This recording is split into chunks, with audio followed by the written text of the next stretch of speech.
Hello friends, स्वागत है आप सभी लोगों का मेरे यूट्यूब चैनल में।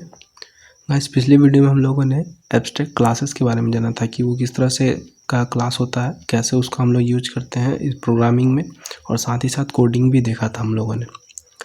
गाइस, आज के इस वीडियो में हम लोग इंटरफेसेस के बारे में जानेंगे कि इंटरफेस क्या होता है, उसका कुछ एडवांटेजेस भी देखेंगे और उसमें किस किस वर्जन के थ्रू पे कैसा कैसा चेंजेस आया था उसके बारे में भी जानेंगे। ठीक है, तो इंटरफेस एक तरह का ना ब्लूप्रिंट रहता है। ठीक है, जैसे पिछले वाले में मैंने आप लोगों को बताया था कि एब्स्ट्रैक्शन जो होता है वो मेथड कंटेन करता है। ठीक है, और एब्स्ट्रैक्शन के थ्रू में, एब्स्ट्रैक्ट क्लासेस के थ्रू में हम लोग क्या कर सकते हैं कि 0 to 100% उसमें एब्स्ट्रैक्ट अचीव भी कर सकते हैं, नहीं भी अचीव कर सकते हैं। और मैंने उस सबका कोडिंग के साथ आप लोगों को दिखाया भी था प्रैक्टिकल कि कैसे अचीव होता है, कैसे नहीं होता है। आज के इस इंटरफेस वाले इसमें वीडियो में हम लोग देखेंगे कि हम लोग इंटरफेस के थ्रू, ठीक है, कैसे 100% पूरा एब्स्ट्रैक्शन अचीव कर पाते हैं। ठीक है, तो हम लोग शुरू करते हैं। ठीक है, तो मैं आप लोगों को बता दूं कि इंटरफेस जो होता है, ठीक है, ये इंटरफेस है, इसका जो ये सिंटैक्स होता है वो इंटरफेस पहले लिखा जाता है।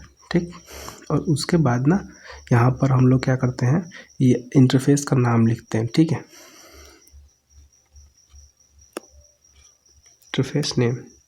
ठीक है, जैसे हम लोग कोई क्लास बनाते थे एग्जैक्ट वैसे ही पहले क्लास लिखते थे, तो यहाँ हम इंटरफेस बना रहे हैं तो इंटरफेस लिखेंगे और साथ में क्या लिखेंगे, इंटरफेस का नाम लिखते हैं। ठीक है, तो इंटरफेस के अंदर में देखिए कोई भी नॉर्मल मेथड नहीं आता है। ठीक है, एब्स्ट्रैक्ट मेथड, जो भी मेथड आते हैं वो सारे के सारे एब्स्ट्रैक्ट मेथड आते हैं। ठीक है, और इसके अंदर में नॉर्मल मेथड भी आते हैं लेकिन उसके साथ कुछ रेस्ट्रिक्शन लगा हुआ रहता है। ठीक है, एक्सेस आइडेंटिफायर, जैसे कि हम डिफ़ॉल्ट हो गया, पब्लिक हो गया, ठीक है, स्टैटिक हो गया, ये इस आइडेंटिफायर का ही इसमें यूज किया जाता है अगर कंक्रीट मेथड हम लोग को इसमें बनाना है तो। ठीक है, तो इसका कुछ हम लोग पहले एडवांटेजेस देख लेते हैं कि क्या क्या एडवांटेजेस होता है। ठीक है, तो जो सबसे पहला एडवांटेज हो जाएगा इसका, ठीक है, इसको हम लोग यूज कर सकते हैं किसके लिए, एब्स्ट्रैक्शन अचीव करने के लिए। It is used to achieve abstraction. ठीक है, ये इसका सबसे पहला ये एडवांटेजेस हो गया। ठीक है, इसके बाद जो मैंने आप लोगों को पहले बताया था इनहेरिटेंस में, कि हम लोग जावा के अंदर में मल्टीपल इनहेरिटेंस का कॉन्सेप्ट नहीं आता है। ठीक है, लेकिन हम लोग मल्टीपल इनहेरिटेंस का कॉन्सेप्ट, ठीक है, इंटरफेसेस के थ्रू हम लोग इसमें अचीव कर सकते हैं। ठीक है, तो ये हो जाएगा, इट सपोर्ट मल्टीपल इनहेरिटेंस। ठीक है, इसलिए क्योंकि जैसे कि मल्टीपल अगर इंटरफेसेस बने हुए, ठीक है, तो वो मल्टीपल इंटरफेसेस को हम लोग एक क्लास के अंदर में ये इनहेरिट किया जा सकता है। ठीक है, तो इनहेरिट करने के लिए यहाँ पर हम लोग क्या करते हैं, मैं आप लोग को बताऊँ, ये हम लोग जैसे कि इसमें इनहेरिटेंस में हम लोग एक्सटेंड्स कीवर्ड का यूज करते थे, लेकिन हम लोग यहाँ पे इम्प्लीमेंट्स का यूज करते हैं। ठीक है, अगर कोई भी क्लास को इनहेरिट करता है तो उसका यूज क्या करता है, इम्प्लीमेंट्स के साथ। जहाँ पे कि हम लोग एक्सटेंड यूज करते हैं तो उस एक्सटेंड के जगह पे इम्प्लीमेंट्स यूज करेंगे। ठीक है, और उसी के साथ क्लास का नाम लिख देंगे। तो इस कीवर्ड का हम लोग यूज करते हैं किसी भी इंटरफेस को इनहेरिट करने के लिए। ठीक है, इम्प्लीमेंट्स का। और फिर इसका जो तीसरा एडवांटेज हो गया, ठीक है, it can be used to achieve loose coupling. Loose coupling का मतलब हो गया जैसे कि हम लोग, ठीक है, जैसे इनहेरिटेंस में हम लोग का दोनों क्लास टाइटली कपल्ड होता था, मतलब अगर क्लास ए में कोई भी चीज़ चेंज करते थे तो उसका इफेक्ट जो पड़ता था वो क्लास बी में पड़ता था। ठीक है, लेकिन इनहेरिटेंस के थ्रू हम लोग अगर क्लास ए में कोई भी चेंजेस करते हैं, ठीक है, तो उसका इफेक्ट क्लास बी के ऊपर नहीं पड़ेगा। ठीक है, तो ये होता है इम्प्लीमेंट्स का, लूज कपलिंग का बेनिफिट। ठीक है, और इम्प्लीमेंट्स का, ये इंटरफेस का बेनिफिट। ठीक है, ये तीन इसका बेनिफिट है। इसके बाद हम लोग देख लेते हैं कि इसमें किस तरह के मेथड बनते हैं और कैसा कैसा होता है। ठीक है, अगर हम लोग कोई भी इंटरफेस के अंदर में, ठीक है, इंटरफेस, ये एक आई नाम का इंटरफेस ले लेते हैं। ठीक है, इस इंटरफेस के अंदर में जैसे हमने कोई भी वॉइड शो नाम का मेथड बना दिया। ठीक है, तो ये जैसे ही हमने वॉइड शो नाम का मेथड बनाया ना, कंपाइलर इसके आगे क्या करेगा कि पब्लिक पब्लिक एब्स्ट्रैक्ट, ठीक है। पब्लिक एब्स्ट्रैक्ट इसके आगे लगा देगा पब्लिक एब्स्ट्रैक्ट वॉइड शो, ठीक है, यानी कि कीवर्ड जो इसके आगे लग जाएगा एक्सेस आइडेंटिफायर वाला कीवर्ड, वो हो जाएगा पब्लिक एब्स्ट्रैक्ट वॉइड शो। इस नाम का मतलब जब भी फंक्शन कोई भी आप क्रिएट कीजिएगा तो उस फंक्शन के आगे में जो एक्सेस आइडेंटिफायर लगे वो पब्लिक और एब्स्ट्रैक्ट लग जाएगा, ठीक है। ये हर एक मेथड के लिए कंपलसरी है, ठीक है, हर एक मेथड में ये हो जाएगा।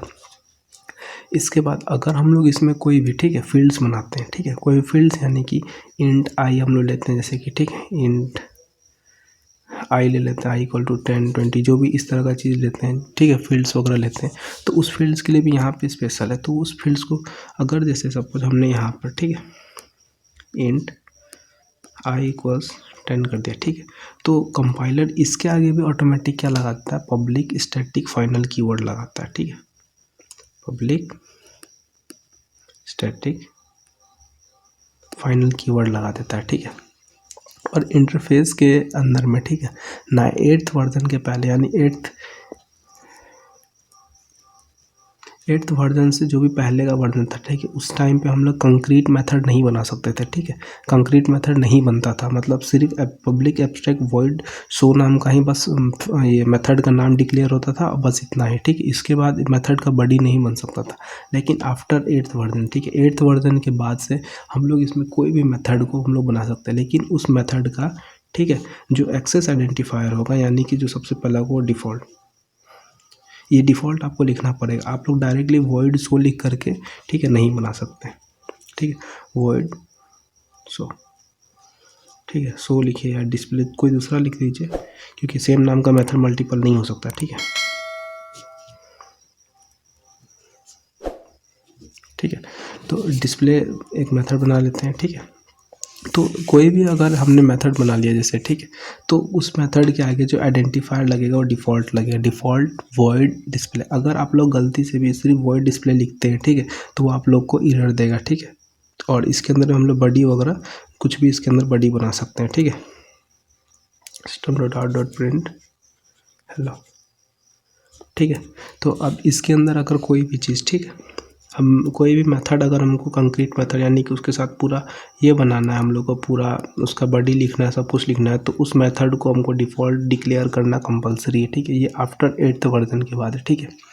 इसके बाद, ठीक, हम कोई भी मेथड को डिफ़ॉल्ट के साथ साथ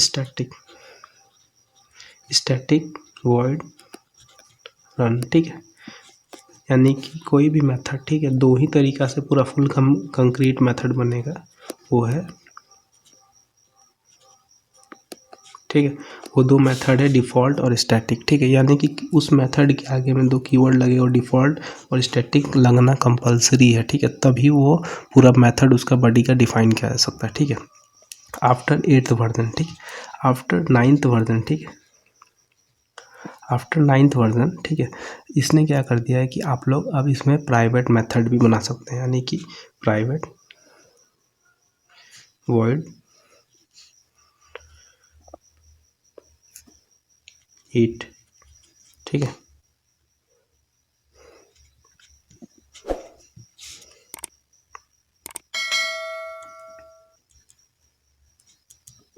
ठीक है, यानी कि हम लोग आफ्टर 9th वर्जन के बाद से प्राइवेट वॉइड ईट नाम का भी मेथड हम लोग प्राइवेट यानी कि कीवर्ड का यूज़ कर सकते हैं किसी भी मेथड को कंप्लीट बनाने के लिए, ठीक है, कंक्रीट मेथड बनाने के लिए, वो भी इंटरफेस के अंदर में, ठीक है।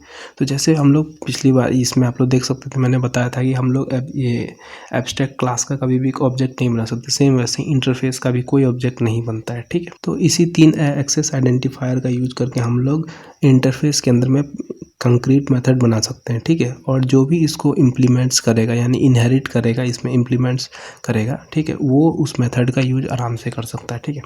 गाइस, अगर ये वीडियो आप लोगों को समझ में आया तो प्लीज़ लाइक कीजिएगा। हम लोग अगले वीडियो में इसका प्रोग्रामिंग का अच्छा से समझेंगे, किस तरह से अच्छा से कोड लिख करके देखा जाएगा और विथ कोड एग्जाम्पल्स भी देखेंगे। गाइस, अगर कहीं पर कोई भी डाउट हुआ है तो प्लीज़ कॉमेंट करके मुझे ज़रूर बताइएगा।